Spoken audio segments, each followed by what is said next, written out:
ಕೊಲೆ ಪ್ರಕರಣದಲ್ಲಿ ಬಿಜೆಪಿ ಶಾಸಕ ಬೈರತಿ ಬಸವರಾಜ್ಗೆ ಮಧ್ಯಂತರ ರಿಲೀಫ್ ಸಿಕ್ಕಿದೆ. ಶಾಸಕ ಬೈರತಿ ಬಸವರಾಜ್ ವಿರುದ್ಧ ಬಲವಂತದ ಕ್ರಮ ಕೈಗೊಳ್ಳುವಂತಿಲ್ಲ ಎಂದು ನ್ಯಾಯಾಧೀಶ ಎಂಐ ಅರುಣ್ ಅವರಿದ್ದ ಹೈಕೋರ್ಟ್ ಪೀಠ ಮಧ್ಯಂತರ ಆದೇಶ ನೀಡಿದೆ. ಪ್ರಕರಣದ ತನಿಖೆಗೆ ಸಹಕರಿಸಲು ಬೈರತಿ ಬಸವರಾಜ್ಗೆ ಸೂಚನೆ ನೀಡಿದೆ. ಪ್ರಕರಣ ರದ್ದು ಕೋರಿ ಶಾಸಕ ಬೈರತಿ ಬಸವರಾಜ್ ಅರ್ಜಿ ಸಲ್ಲಿಸಿದ್ರು. ಬೈರತಿ ಬಸವರಾಜ್ ಈವರೆಗೆ ವಿಚಾರಣೆಗೆ ಸಹಕರಿಸಿದ್ದಾರೆಂದು ಬೈರತಿ ಬಸವರಾಜ್ ಪರ ವಕೀಲರು ವಾದಿಸಿದರು.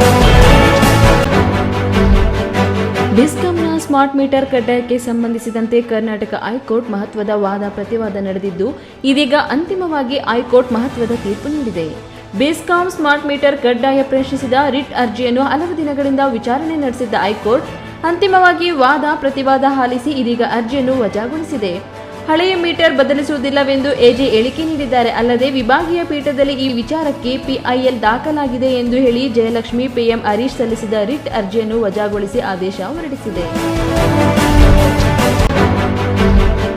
ದರೋಡೆಕೋರನೋರ್ವ ಮಹಿಳಾ ಅಧಿಕಾರಿ ಕುತ್ತಿಗೆಗೆ ಚಾಕು ಇಟ್ಟು ಎದುರಿಸಿ ಲೈಂಗಿಕ ದೌರ್ಜನ್ಯವೆಸಗಿ ಮೊಬೈಲ್ ಕಿತ್ತುಕೊಂಡು ಪರಾರಿ ಆಗಿರುವಂತಹ ಘಟನೆ ಆಗಸ್ಟ್ 11ರಂದು ಜುಡಿಷಿಯಲ್ ಲೇಔಟ್ ಲೇಡೀಸ್ ಪಿಜಿಯೊಂದರಲ್ಲಿ ನಡೆದಿದೆ.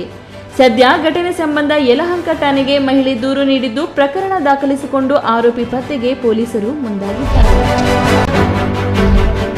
ಬಿಹಾರದಲ್ಲಿ ಮತದಾರರ ಪಟ್ಟಿಯನ್ನು ಪರಿಷ್ಕರಿಸುವ ಚುನಾವಣಾ ಆಯೋಗದ ನಿರ್ಧಾರವನ್ನು ಪ್ರಶ್ನಿಸಿ ಸಲ್ಲಿಸಲಾದ ಅರ್ಜಿಗಳನ್ನು ಸುಪ್ರೀಂ ಕೋರ್ಟ್ ಮತ್ತೊಮ್ಮೆ ವಿಚಾರಣೆ ನಡೆಸಿತು. ಮತದಾರರ ಪಟ್ಟಿ ಪರಿಷ್ಕರಣೆಯು ಮತದಾರರ ಸ್ನೇಹಿಯಾಗಿದೆ ಎಂದು ನ್ಯಾಯಾಲಯ ಅಭಿಪ್ರಾಯಪಟ್ಟಿದೆ. ಚುನಾವಣಾ ಆಯೋಗದ ದಾಖಲೆ ಪರಿಶೀಲನೆಯು ಮತದಾರರ ವಿರೋಧಿ ಮತ್ತು ಹೊರಗಿಡುವ ಕ್ರಮವಾಗಿದೆ ಎಂಬ ವಾದವನ್ನು ಸುಪ್ರೀಂ ಕೋರ್ಟ್ ಒಪ್ಪಲಿಲ್ಲ.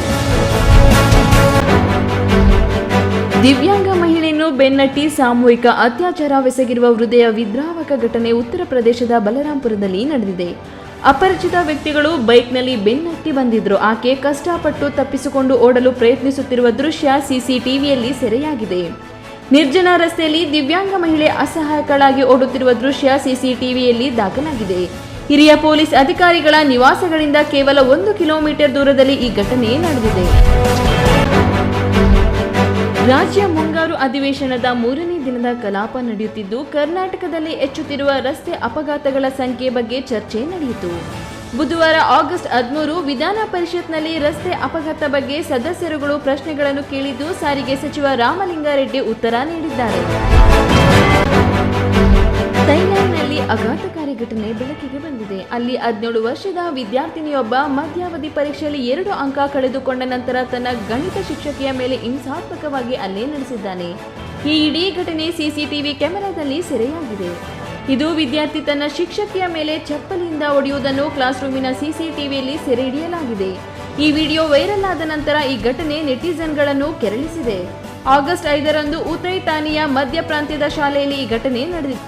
ಗಣಿತ ಪರೀಕ್ಷೆಯಲ್ಲಿ ವಿದ್ಯಾರ್ಥಿ ಪಡೆದ ಅಂಕಗಳಿಂದ ಆತ ಅತೃಪ್ತನಾಗಿದ್ದನು. ಇದೇ ಕಾರಣಕ್ಕೆ ಆತ ಶಿಕ್ಷಕಿಗೆ ಹೊಡೆದಿದ್ದಾನೆ.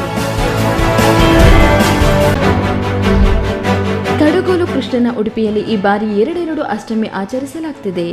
ದೇಶಾದ್ಯಂತ ಆಗಸ್ಟ್ 15ರಂದು ಶ್ರೀಕೃಷ್ಣ ಜನ್ಮಾಷ್ಟಮಿ ನಡೆದರೆ, ಉಡುಪಿಯ ಅಷ್ಟಮಿ ಹಾಗೂ ವಿಟ್ಲಪಿಂಡಿ ಸೆಪ್ಟೆಂಬರ್ 14, 15ರಂದು ನಡೆಯಲಿದೆ. ದೇಶಾದ್ಯಂತ ಶ್ರೀಕೃಷ್ಣ ಜನ್ಮಾಷ್ಟಮಿಗೆ ಭರ್ಜರಿ ತಯಾರಿ ನಡೆದಿವೆ.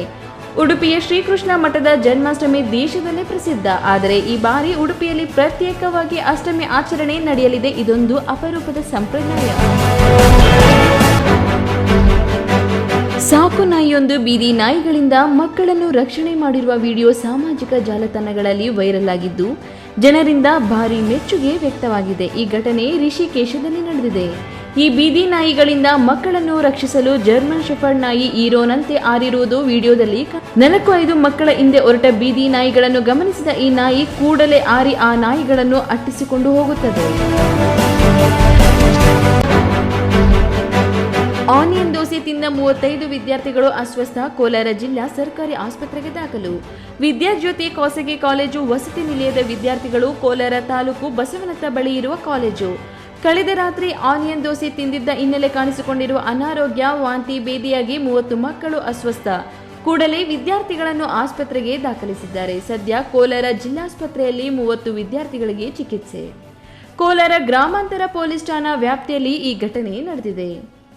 ಕೋಲಾರದ ತಹಸೀಲ್ದಾರ್ ಅವರು ವಿದ್ಯಾರ್ಥಿಗಳ ವಾರ್ಡ್ಗೆ ಭೇಟಿ ನೀಡಿ ಆರೋಗ್ಯದ ಬಗ್ಗೆ ವಿಚಾರಿಸಿದ್ದಾರೆ.